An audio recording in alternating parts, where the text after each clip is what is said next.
Okay, welcome back to Unit 5. We're talking about functions again. We talked about them earlier.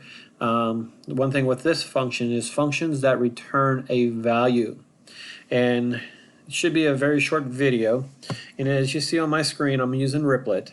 And above I have a function. Now notice we have a double here.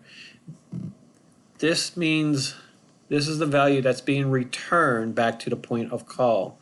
Okay, and we call this method right here absolute value negative 25 here on line 13. This is a function call. This is where you see the name, and it calls this function up above. Remember, a function is just a simple program, and it performs a single task. Okay, you don't want the function to perform multiple tasks. It only performs a single task. In this case, it's figuring out the absolute value. Okay, and this is like the example in your lesson. And again, double here is what's being returned. And that means this here function call will be replaced by a value that's a double. Okay. Here we have our function declaration, absolute value. Double x is what's being passed into the function. So x is coming in as a double. And I might want to change this since I don't want to be using x here and this x. Let's change this so we're not getting confused. Okay. Again, you should stay away from single letters.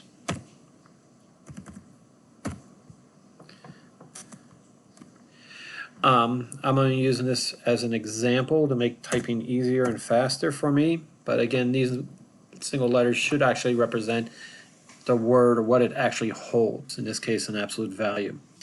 I have int y equals 0 just to declare it and initialize it to 0. I have y equals absolute value negative 25. So I'm passing negative 25 into this function. Negative 25 comes in as x, so it's actually negative 25.0. And if x is less than 0, which it is, it's going to return negative of that value x, which is negative 25. And if you remember from algebra, a negative and a negative becomes a positive. So it's actually returning the positive value here. Okay, if x is a positive value greater than 0, then it just returns x. It doesn't take a negative of it. Okay, and again, I'm trying to fix my code up a little bit. Okay, and if I go ahead and run this, notice I get 25. Okay, that gets returned. Okay, so right here's the answer, 25. And again, negative 25 comes in as x. Negative 25 is less than 0. And negative of a negative 25 becomes positive 25. And it returns 25 to this spot right here. And this becomes 25. We go ahead and output 25 to the screen. And it shows up over here.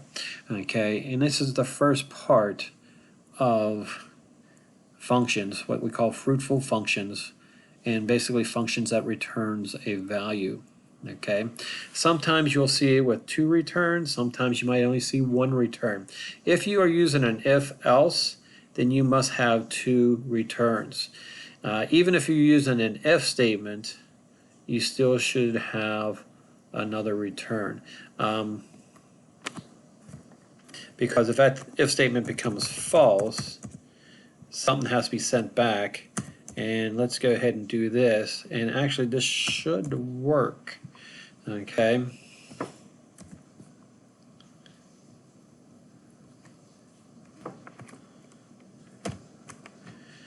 okay, now one of these returns will run.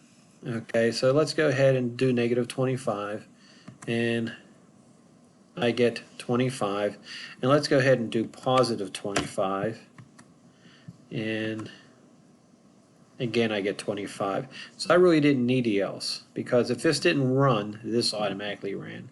And I actually run the value that was passed into it. Okay, so again, if you use an if with a return, there must be return, because if this does become false, this is skip and something needs to be returned back. So you need 2 returns in this case. If you don't have an if statement, you only need 1 return most likely. Okay, but the very first return that's true, or that the code comes to, gets returned, the rest is skipped. So if this return here runs, it will never get to the second return. Okay, so when it hits a return, it leaves the function.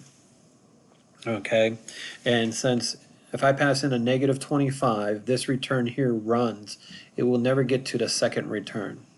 Okay, it only gets to the second return is if this one is skipped, and for that to be skipped, this has to be false. Okay, x got to be greater than or equal to 0.